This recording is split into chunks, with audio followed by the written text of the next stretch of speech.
Votre professeur de mathématiques est absent. Silence! Je n'ai pas terminé. Installez-vous, un remplaçant arrive.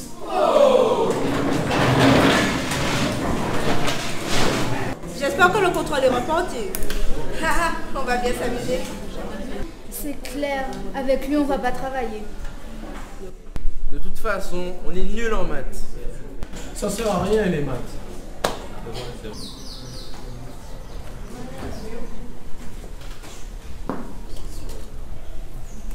Je vous salue, élèves de seconde 4. Ah, on va faire le contrôle finalement? Il était tellement de embêter vous. T'as la pâte et puis t'as la casaille. J'avoue, t'y mal.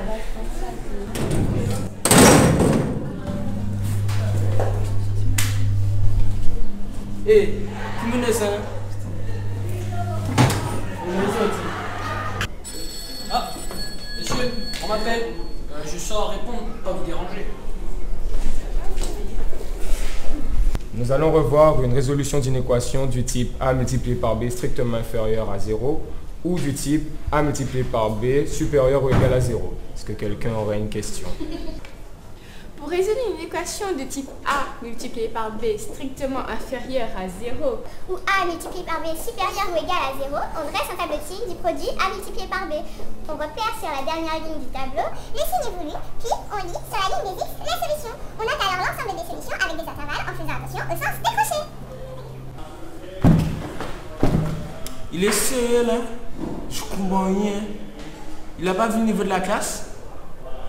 Sandy, tu t'es déjà dit, toi, en allant à la plage, heureusement que je la connais, c'est une équation, sinon on était dans la merde. Ou jamais dit ça? Franchement, je sais pas résoudre une équation et après, ça va pas changer ma vie, hein. Encore un bit pour finir mal tête. Mais c'est pourtant pas compliqué. Ce n'est pas l'équation de Bosman quand même. Qu'est-ce que ça laisse encore? Moi, de toute façon, les maths, c'est libre, ça sert à rien. C'est vrai ça, monsieur. Ça sert à quoi les maths? Donc, quand j'écoute un son, je fais des maths. Exactement. Et quand je me balance sur ma chaise, je fais des maths aussi? Exactement. La stabilité de ta chaise repose aussi sur les maths. Le centre de gravité de la chaise n'est pas son centre, mais plus projeté vers l'arrière à cause de son dossier. Donc il y a une limite de stabilité que l'on détermine grâce aux maths. Le monde est mathématique. Waouh, il est génial ce prof.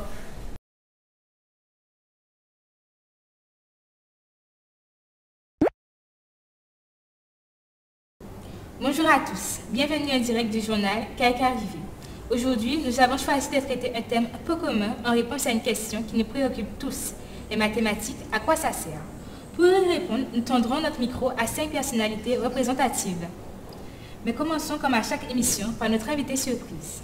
Interviewé en novembre dernier sur l'importance des mathématiques dans sa vie de navigateur, nous accueillons le géant des mers, le dernier vainqueur de la Route du Rhum 2014, Loïc Perron. Reportage de nos envoyés spéciales Shaina Anastase, Mitch Charroux et Céline Chico. On fait souvent des maths sans le savoir, comme M. Jourdain faisait de la prose sans le savoir. Notre vie est ponctuée par les maths. Sans les mathématiques, il n'y aurait pas de bateau, il n'y aurait pas de Christophe Colomb, il n'y aurait pas de pyramide. C'est vrai que dans la navigation, l'application est plus physique que théorique, mais c'est là justement que c'est sympa. Dans la navigation, on utilise les maths pour faire des calculs de résistance des matériaux, de prévision de vitesse, de charge. On se sert des maths dans les prévisions météo avec des modèles météorologiques, qui sont des modèles mathématiques évidemment, modèles d'observation et de statistiques. Dans la navigation, on utilise le même langage que dans l'aviation. On emploie les mots de portance, traînée, rendement, efficacité. Une voile, c'est comme une aile, sauf que c'est vertical. Le vent glisse sur la voile, contrairement aux idées reçues, il ne la pousse pas. On s'appuie alors sur la géométrie, et plus précisément la trigonométrie. On parle de domaine de résultante, de vecteur de force, de vecteur de vent. On cherche à additionner le vecteur vitesse à celui du vent. À l'école, il faut vulgariser 2-3 choses plutôt que de nous confler avec des théorèmes de base en disant que c'est Pythagore. C'est l'application directe qui est sympa. C'est là que ça devient intéressant. Nous avons avec nous Kimberly, élève de première L à laquelle nous posons la même question. À quoi servent les maths? Ah, les maths. Entre nous, c'est pas du tout une histoire d'amour.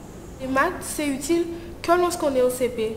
Tu apprends à compter, à faire des additions et des soustractions.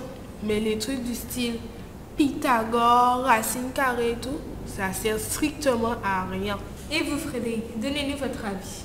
Selon moi, les maths, c'est un outil d'organisation pour calculer dans la vie de tous les jours les proportions pour une recette de cuisine, pour prévoir son budget, on calcule les recettes, les dépenses, afin de bien gérer son compte et ne pas être à découvert. Les maths servent à tout, à créer des programmes informatiques, faire de la gestion, de l'économie, de la comptabilité. C'est un outil abstrait pour faire des choses concrètes. Avec les maths, on fait de la science et grâce à ça, on peut prédire des choses comme la météo. Monsieur Gilbert, en tant que parent, qu'en pensez-vous? Les maths sont une science exacte qui permet de résoudre des problèmes ou des équations.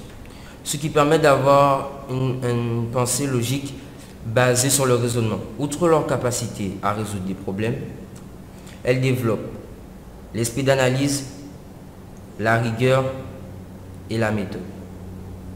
Elles permettent par rapport à une problématique donnée de trouver les différentes solutions à une situation.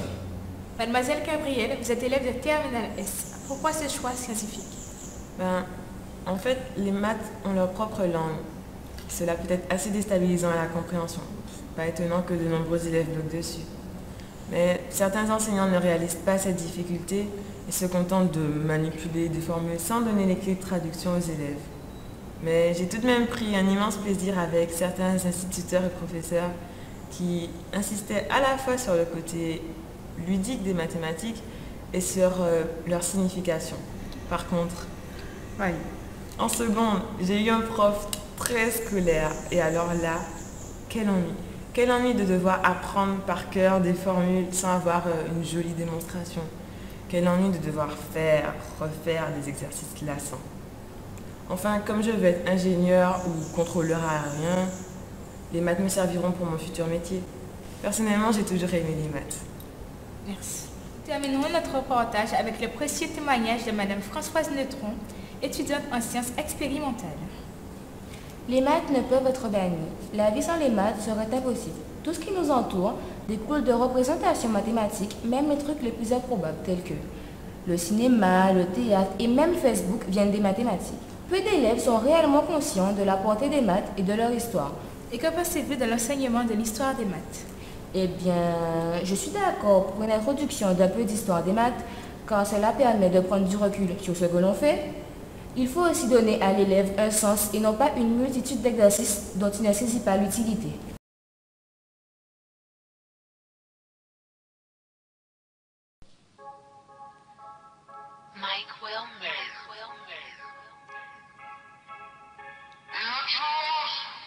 Les maths, c'est pas vraiment la mort.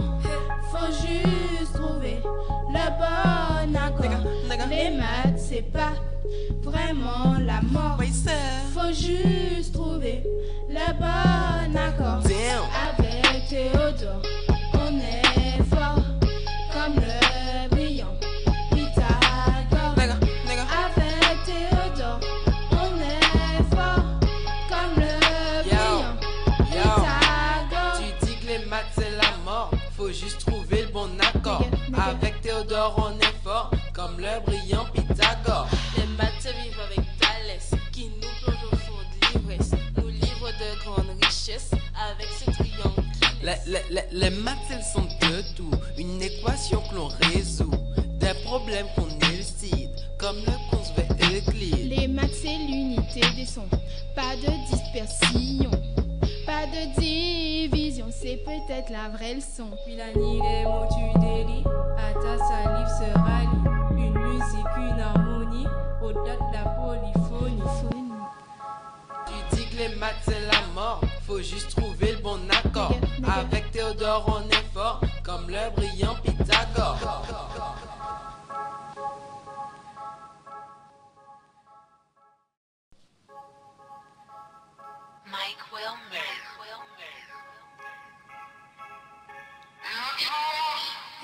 Les maths c'est pas vraiment la mort. Faut juste trouver le bon accord. Les maths c'est pas vraiment la mort. Faut juste trouver le bon accord. Avec Théodore, on est fort comme le brillant Pythagore. Avec Théodore, on est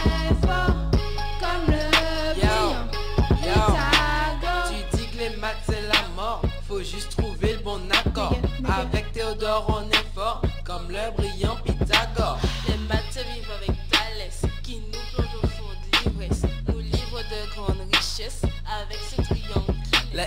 Les maths elles sont de tout, une équation que l'on résout, des problèmes qu'on élucide, comme le concept Euclide. Les maths c'est l'unité des sons, pas de dispersion, pas de division, c'est peut-être la vraie leçon. Puis la nuit les mots tu délis, à ta salive se rallie, une musique, une harmonie, au-delà de la polyphonie. Tu dis que les maths c'est la mort, faut juste trouver le bon accord. Avec Théodore on est fort, comme le brillant Pythagore.